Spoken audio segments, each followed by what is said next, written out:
दिनैनि सावरायगोन आयदा बे जाहैबाय सासे ख्रिस्टियाना माबोरै भट होनांगौ। थार दैदेनगिरिखौ सायख'नो थाखाय मोनसे बाइबेलनि लामा दिन्थिनायनि गेजेरजों जोङो नायगोन। अनजाग्रा ख्रिस्टियान बिसाफोर, बिसायख'थिया खाथिसिनाव सफैगासिनो। बिलबर्डफोरा समायखिरा फोसावो, बिबुंथिफोरा आबेगखौ जोंखांहोयो। नाथाय ख्रिस्ट'नि उनसंगिरि महरै नोंथाङा माबोरै थि खालामो नोंथांनि भटखौ बबेहाय होनांगौ? बेयो खालि राजखान्थियारि दोलोफोरनिल' ना गावारि मुलाम्फानि बाथ्रा, एबा भट होनायाव गोथौ इसोरारि बिबान दं नामा? ख्रिस्ट'नि आंगोफोर, दिनै फै जों धोरोम बिजाबफोरखौ नायबिजिरनि आरो दैदेनगिरि सायख'नायाव जोंनि बिबाननि सोमोन्दै बाइबेला थारैनो मा फोरोङो बेखौ बेखेवनि। बे खौराङा नोंथांनि भट होनायनि नोजोरखौ अरायनि थाखाय सोलायहोनो हानाय गोहो दं। जोबनायसिम आंजों थाफादो, जेन गासैबो बाथ्राफोरखौ नोंथांमोना रोखायै मोनथियो आरो नोंथाङा जेन सासे मोजां बिजाथिखौ सायख'नो हायो आरो मोनसे मोजां बड'लेण्ड एबा मोजां BTR दानायाव नोंथाङा जेन सासे मोजां भटार जानो हायो, मोजां ख्रिस्टियान भटार जायो। सेथि बाथ्रा बेनो जाबाय सासे ख्रिस्टियाननि थाखाय भट होनायनि ओंथिया मा? अनजाग्रा प्रियफोर, भट होनाया खालि नोगोरारि मोनथायल' नङा। सासे फोथायग्रानि थाखाय बेयो मोनसे गोथार मावनांगौ हाबा। इसोरनि गोथार बाइबेला एरैहाय बुङो, रमारि 13:1 बयबो सासन खालामग्रा बिबानगिरिफोरनि सिङाव थाथों, मानोना इसोरा गायसननाय बिनि अनगा जेबो मोनथाय गैया। बे इसोरनि बुंनायनि ओंथिया बेनोदि, एबा बाइबेलनि बोसोननि ओंथिया बेनोदि इसोरा सोरखारफोरजों लोब्बा दं। इसोरा दैदेनगिरिफोरखौ गावनि थांखि बायदि सिखांनो आरो गोग्लैनो गनायथि होयो। ख्रिस्टियान महरै जेब्ला जों भट होनायाव बाहागो लायो, अब्ला जों जोंनि हादोरनि थाखाय इसोरनि सानथांखियाव नांथाबना थानाय जायो। दा बेयावहाय भट जिथु जोंहा मोनथाय दङ, बियो केबल सरकारनिफ्राय नङा, बे जाहैबाय इसोरनिफ्राय, आरो बेयो मोनसे गोथार। अनजाग्रा ख्रिस्ट' आंगोफोर, भट होनाया धोरोम उदां नङा, बेयो मोनसे इसोरारि सामलायथिनि हाबा। बिदिन्थि महरै, इजिप्टआव जसेफखौ सान। बयबो जसेफनि बाथ्राखौ साननानै नायहर। इसोरा बिथांखौ सोलोजों दैदेननो थाखाय जायगा होदोंमोन, जोबनायाव लाख लाख सुबुंफोरखौ बासायदोंमोन। नोंथांनि भटआ नोंथांनि समाव रोखोमसे दैदेनगिरिखौ जौगाहोनो हागौ। नैथि बाथ्रा, भट होनायनि सिगां आरज गाब। बोसोन बिजाब 3:5-6 सिरिया ओरैहाय बुङो, नोंथांनि गासै गोसोजों इसोरनि सायाव फोथाय, बियो नोंथांनि लामाफोरखौ दिथा होगोन। पोलिं बुथआव थिरांथा लानायनि सिगां आरज गाब। भट होनायनि सिगाङावनो आरज। गियाननि थाखाय इसोरनाव सों, बियो गासैबो दैदेनगिरिफोरनि गोसोखौ मिथिगौ। दा बेयावहाय आरज खालाम। अनजाग्रा ख्रिस्ट'नि बिसाफोर, जोंनि आरजआ माबायदि जानो नांगौ बे बिसयाव बे जाहैबाय, इसोर, आंनि मोजां मोननाय नङा, नाथाय नोंनि लुबैनाय बेबायदिसो जाथों। दैदेनगिरिफोरनि आखुखौ आंनो दिन्थि। आंनि भटखौ नोंथांनि रायजोनि बेसेनफोरजों गोरोबहोनो हो। जोंनि आरजआ बेबायदि जानो नांगौ। मोनसे बाथ्राखौ गोसोआव लाखिगोन अनजाग्रा प्रियफोर, बे जाहैबाय आरज गाबनाय गैयाजासे भट होनाया खोमसियाव थाबायनाय बायदि जायो। बे बाथ्राखौ गोसोआव लागोन। नाथाय आरजनि उनाव भट होनाया इसोरनि सोरांखौ हायुङारि थिरांथाफोराव लाबोयो। दा बेयावहाय उइदाउट प्रेयार जों जुदि भट होयोब्ला बे जोंनि खोमसियाव थाबायनाय जागोन, आरो जेब्ला जोङो आरज खालामनानै भट होगोन, अब्लानिया जोङो सोरां फारसे आगान होनाय जागोन आरो सोराङाव फैगोन। बोसोन बिजाब 22:2 सिरिया बेबायदि बुङो, जेब्ला धोरोमियाफ्रा जौगायो अब्ला मानसिफ्रा रंजायो, जेब्ला गाज्रि सासन खालामो अब्ला मानसिफ्रा खुद्रिखाङो। जोंखौ आबुंथिनि थाखाय भट होनो थाखाय लिंहरनाय जाया, नाथाय धोरोमारि दिथानि थाखाय। दैदेनगिरिया न्याय, सैथो, अननाय आरो खान्थिखौ बेसेन होयो नामा? जों बे सोंलुखौ सोंनो नांगोन। ख्रिस्ट'नियाव आंगो अनजाग्राफोर, भट होनायनि सिगां मोनसे चेकलिस्ट खालामनो नांगौ एबा चेक खालामनांगौ। बे जाहैबाय सेथि बाथ्रा। बिसोर गोरिब आरो नाख्रेबजानायफोरखौ रैखा खालामो ना खालामा? डु दे डिफेन्ड द पुर एन्ड अप्रेस्ड? चेक खालामनांगौ। नैथि बाथ्रा, बिसोरो बाइबेलनि जुलि आरो नखरनि थाखाय गसंथायो ना थाया? Do they stand for biblical marriage and family? थामथि बाथ्रा, बिसोरो जिउखौ रैखा खालामो नामा? जोनोम जायै गथ'फोरखौ लाफानानै Do they protect life including the unborn? नायनांगौ ब्रैथि बाथ्रा, बे जाहैबाय बिसोरो सैथोखौ मान होयो ना थगायनायजों हेफाजाब खालामो? Do they honor truth or manipulate with lies? फै अनजाग्रा प्रियफोर, जोङो ब्रैथि बाथ्राखौ नायदोनि, बेनो जाहैबाय होंगो दोंगोखौ उनसंनो नाङा, ख्रिस्ट'खौ उनसं। ओंखारलांनाय 23 बालाब 2 सिरि, गोरोन्थि खालामनायाव होंगो दोंगोखौ दा उनसं। नोंथांनि थिरांथाया समाजारि बिजों, हारि हारिसा एबा गावारि मुलाम्फाजों गोहोम खोख्लैजानो नाङा। खृष्टानफोरखौ गुबुन गुबुन बुंनाय जायो। बयबो मोनसे दिगाव भट होनायनि ओंथिया बे नङा दि बेयो थार सायख'नाय। नुहुआ हारसिङै गसंनायसै, दानियेला हारसिङै गसंनायसै। बेबायदिनो नोंथाङा बयजोंबो अनसायजानाय बिबुंथिनि उल्था भट होनांगौनि गोनांथि जानोबो हागौ। नाथाय जुदि बियो धोरोमनि मोजांनि थाखाय, अब्ला नोंथाङा इसोरजों गोरोबनाय जागोन। बाथि बाथ्रा जों नायदोनि, बे जाहैबाय इसोरखौ गिनाय दैदेनगिरिफोरखौ नागिर। ओंखारलांनाय 18 बालाब 21 सिरिया बेबायदि बुंदों, नाथाय गासैबो मानसिफोरनिफ्राय आखा फाखा मानसिफोरखौ सायख', जाय इसोरखौ गियो, फोथायजाथाव मानसिफोर जाय बेइमान मुलाम्फाखौ मोजां मोना। ख्रिस्ट'नि अनजाग्राफोर, नोंथांमोना मोनसे बाथ्राखौ मोनथिगौना? बे जाहैबाय जेब्ला मुसिया गोसो बायदोंमोन, निराशा जादोंमोन, अब्ला इसोरा मुसिखौ दैदेनगिरिफोरखौ सायख'नो बिथोन होदोंमोन। नाथाय बैफोर दैदेनगिरिफोरखौ थि गुनफोरनि सायाव बिथा खालामनानै सायख'नांगौनि बाथ्राखौ इसोरा बुंदोंमोन। बिसोर जाथारनांगोन, एरैबायदि जाथारनांगोन। बे जाहैबाय सेथि बाथ्रा, इसोरखौ गिग्रा; नैथि बाथ्रा, फोथायजाथाव; थामथि बाथ्रा, घुस लायै जानांगोन। ख्रिस्ट'नि अनजाग्राफोर, सासे बिजाथिहा सोलोंथाइ, रोंमोन्दांथि गोबां थानो हागौ आरो रोखा बुंनो हागौ। जेखि जाया मानो, जुदि बिसोरहा इसोरनि फारसे सनमान गैयाब्ला एबा सैथोखौ लाखिनायाव फेलें जायोब्ला, बिसोरो न्यायजों दैदेननाय नङा। अरायबो असैथोखौ लानानै फैगोन, असैथोजों दैदेनगोन। साननानै नाय, बिसोरो इसोरनि गियानखौ नागिरनायाव गोनांथि होयोना मानसिफोरनि गनायथिनि थाखायल' नाजायो? जाय बिजाथिनो भट होनो नागिरदों, जों बेखौ साननो नांगोन। द'थि बाथ्रा जों नायदोनि, बेनो जाहैबाय भट होनाया नोंथांनि नसुंसेखौ मोजां मोननाय दिन्थिनाय जायो।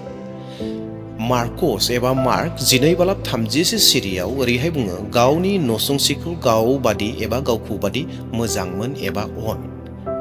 नोंथांनि भटआ नोंथांनि नसुंसेनि सायाव गोहोम खोख्लैयो अनजाग्रा प्रियफोर। बेयो गोरिब, गथ'फोर, रान्दिफोर आरो गोग्लैसोनाय सुबुंफोरखौ गोहोम खोख्लैयो।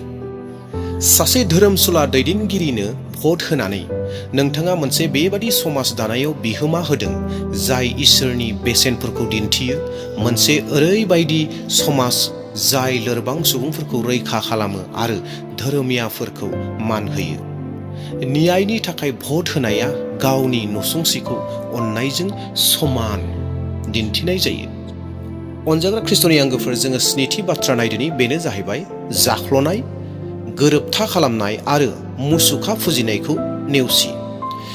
जेसाया 1 बालाब 23 सिरि, नोंथांनि खुंगिरिफोरा बिग्रायारिफोर, सिखावफोरजों बाहागोआरि, बिसोर गासैबो घुस लानो मोजां मोनो आरो अनथोबफोरखौ होसोयो।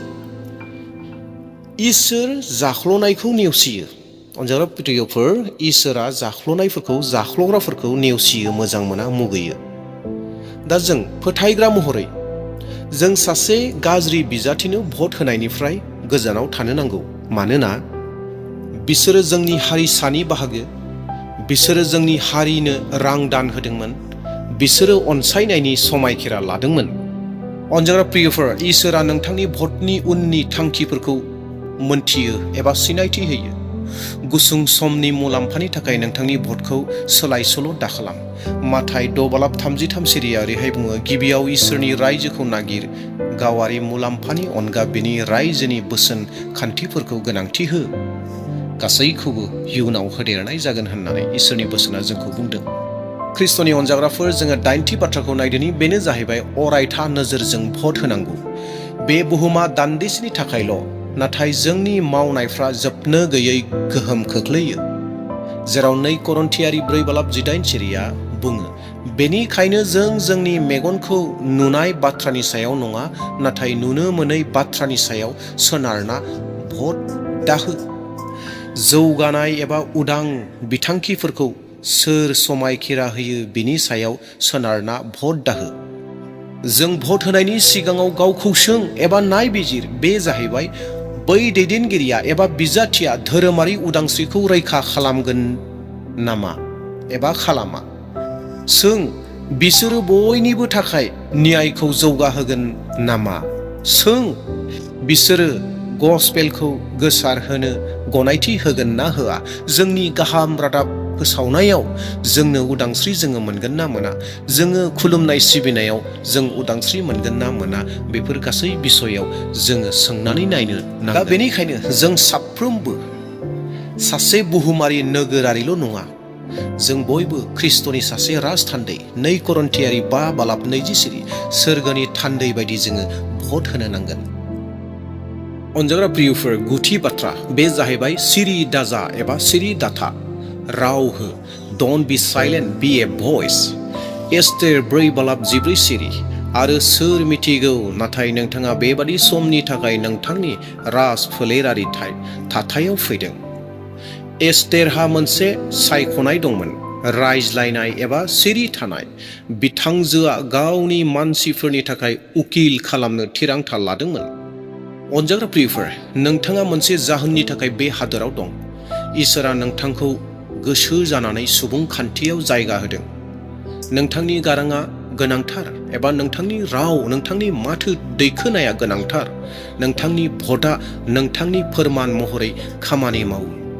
बेखौ सोलोजों बाहायनांगौ। ख्रिस्ट'नि अनजाग्राफोर, 10थि बाथ्रा जों नायदोनि, राजखान्थियारि दैदेनगिरिफोरखौ मुसुखा दाखालाम।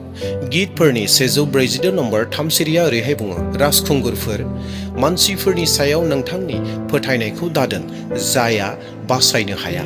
माखासे सुबुंफोरा राजखान्थिगिरिफोरखौ बासायगिरि बायदि मानियो। जिखि जाया मानो, जिसुआल' बे बिमुंखौ लायो। जिसुआल'सो बे मुंखौ मोनजाथावथाव एबा मोनथाव एबा हाथाव एबा बेल'सो दङ। दैदेनगिरिफ्रा थारैनो मिजिंथिगोन जे गाव गावखौ मुसुखा बानायदों होननानै। नाथाय बेफोरखौ मुसुखा बानायनायनिफ्राय गोजानाव था। जेब्ला बिसोरो धोरोमखौ जौगाहोयो अब्ला बिसोरखौ मदद हो, नाथाय जेब्लाबो नोंथांनि जोबथा फोथायनायखौ इसोरनि सायाव दोन। ख्रिस्ट'नि आंगोफोर, मोनसे बाथ्राखौ गोसोआव लाखिगोन, बे जाहैबाय बिसायख'थियाव सोर देरहाया मानो, इसोराल'सो राजउलाफादाव थायो। ख्रिस्ट'नियाव अनजाग्रा नोंथांमोन, 11 बाथ्रा, मिथिहो आरो बाहागो लाफादो। हसिया 4:6 आंनि मानसिफ्रा गियान गैयैनि थाखाय जोबस्रांलाङो। मोजाङै बुजि मोनालासे भट दाहो। मोजाङै नायबिजिर, गोसो होनानै खोनासं, गोसो गोरबोजों आरज गाब, पलिसिसखौ बुजि, बिजाथिफोरनि सिगांनि समफोरजों गावखौ सिनायथि हो। भट होनायनि सिगां माबोरै थियारि खालामनांगौ एबा जानो नांगौ। साफ्रोम बिजाथिनि बेकग्राउन्डखौ नायबिजिर, बिसोरनि बोसोनारि आरो बोसोनारि थाथायफोरखौ आनजाद नाय। दान्थे बिदान्थेयाव बाहागो लादो आरो बिसोरनि इस्तिहारखौ फराय। बाइबेलनि खान्थिफोरनि बेरेखायै बिसोरनि बेसेनफोरखौ बिजिर। अनजाग्राफोर, भट होनाय सानावल' नङा, नाथाय आरज, मावफारि आरो सोलोंसानि गेजेरजों गावनि हादरनि गाहामनि थाखाय नांथाबना था। नेक्स्ट 12 बाथ्रा, बे जाहैबाय नोंथांनि भटखौ सिबिनायनि मोनसे हाबा महरै बाहाय। थारैनो बियो सिबिनायनि मोनसे हाबा। कलसियारि 3:17 आरो नोंथाङा जायखिजाया हाबा मावो, गासैखौबो इसोरनि जिसुनि मुङाव खालाम। बेयो थारैनो भट होनायखौ लाफायो। जेब्ला नोंथाङा नोंथांनि भटखौ होयो, अब्ला ख्रिस्ट'नि मुङाव बेबादि खालाम। गोथारथि, गुरै, गियान आरो न्यायखौ नोंथांनि लामा दिन्थिग्रा खान्थि महरै मावनांगौ। गोसोआव लाखि अनजाग्रा प्रियफोर, नोंथाङा सासे नोगोरारि महरैल' भट होआखै, नोंथाङा इसोरनि फिसा महरै भट होदों। बे बाथ्राखौ लागारबो गोसोआव लाखिफ्लाय। अनजाग्रा प्रियफोर, सासे ख्रिस्टियान महरै भट होनायनि थाखाय खनसे चेकलिस्ट जों खालामफिननि बे जाहैबाय गोसो गोरबोजों आरज गाब, दैदेनगिरिया इसोरखौ गियोना, नैतिक बेसेनफोरखौ नायबिजिर, जाख्ल'नायनि बेरेखायै गसंथा, हारि एबा अनथोबजों गोहोम खोख्लैजानो नाङा, गावनि नसुंसेनि सुबुंखौ गावनि भटनि गेजेरजों मोजां मोन, राजखान्थियारि दोलो एबा दैदेनगिरिफोरखौ मुसुखा दामानि, मोनसे अरायथायारि नोजोरखौ लाखि, मिथिहो, धोननि थाखाय नङा धोरोमनि थाखाय भट हो। ख्रिस्ट'नि आंगोफोर, फोजोबनायनि फंनैसो बाथ्रा बुंलांनो हास्थायदों। नोंथांनि भटआ नोंथांनि आसियाव मोनसे दागोल' नङा, बियो इसोरनि सिगाङाव नोंथांनि गारांखौ दिन्थियो। बियो नोंथांनि हादोरनि इयुननि थाखाय मोनसे बेगर गायो। बियो खोमसिजों बुंफबनाय बुहुमाव धोरोमनि फारसे रादाय होनायखौ दिन्थियो। सासे ख्रिस्टियान महरै इसोरनि थाखाय आरज, गियान आरो सन्मानजों नोंथांनि भटखौ होनाया नोंथांनि मावनांगौ हाबा। बिसायख'थियाव थांनायनि सिगां आरज गाबनायाव हान्थु खरायदो, दसे सम ला, इसोरनाव सों, आं सोरखौ मदद होनांगौ इसोर होननानै, आरो बिनि उनाव गसं, सिगांथिं थां आरो नोंथांनि भटआ बुहुमाव सैथो, न्याय आरो इसोरनि रायजोनि थाखाय मोनसे फोसावनाय जाथों। मिका 2:8 हे मानसि, बियो नोंखौ दिन्थिबाय मा मोजां, आरो इसोरा नोंथांनिफ्राय मा नांगौ, न्यायजों हाबा मावनो, अननायखौ मोजां मोनो आरो नोंथांनि इसोरजों गुरैयै थाबाय। थां, सासे ख्रिस्टियान महरै भट हो, इसोरनि फिसा महरै भट हो, जिसु ख्रिस्ट'नि महिमानि थाखाय भट हो। भट होनाया जों साफ्रोमनिबो मोन्थाय आरो बेखौ इसोरा जोंनो बोलो होदों, इसोरा जोंनो गोहो होदों, इसोरा जोंनो मोन्थाय होदों। दा बेवहाय बयबो भट होदो। जोङो जुदि भिडिअखौ नायनानै मोजां मोनदोंब्ला कमेन्टआव बयबो लिरदो जे फैबाय थानाय इलेक्सनाव मोजां केन्डिडेटखौ इसोरा लाबोथोंसै, मोजां बिजाथिखौ इसोरा लाबोथोंसै होननानै लिरदो। आरो लोगोसे सोरबाफोर चेनेलाव गोदान फैदोंब्ला साबस्क्राइब खालामदो, लाइक होदो, भिडिअखौ शेयार खालामदो। Thank you.